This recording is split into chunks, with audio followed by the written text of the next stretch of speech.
Now, food prices soared to a record rate in December, with some households skipping meals to save money.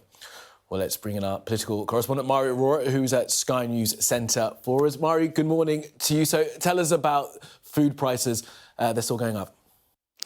Well, unfortunately, we've got quite a stark level of figures coming out of the British Retail Consortium this morning.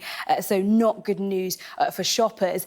We've got 13%. We've got a food inflation at 13.3%. You can see there from the British Retail Consortium. That's actually up 1.1% from last month. That's also the highest inflation rate in that category on record. So really, really squeezing household incomes. Then if we turn to fresh food inflation, that's even higher.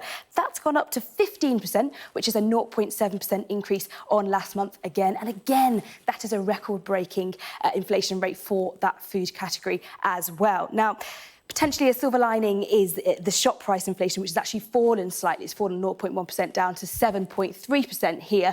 So that potentially is some level of hope. But nonetheless, inflation and food inflation is still massively, massively high, which is very, very difficult for households at the moment. And especially this is going to disproportionately affect lower income households who are obviously going to be spending more of their daily salaries, their monthly salaries on essentials like food and energy. Now, it's important to think, OK, why is this happening? Well, energy prices are high at the moment because of the knock-on effect on the war in Ukraine. Also, the war in Ukraine is impacting the price of animal feed and fertiliser as well. So it's all making it more expensive to not just ship out the food, but actually produce it in the first place.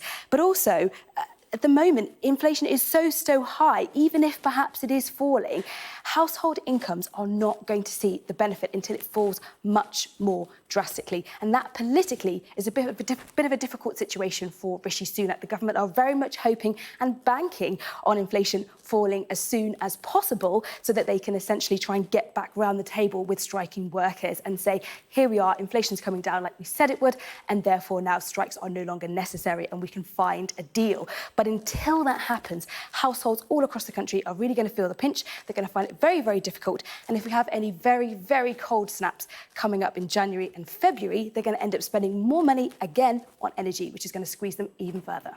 OK, Mhari, for now, thanks for that.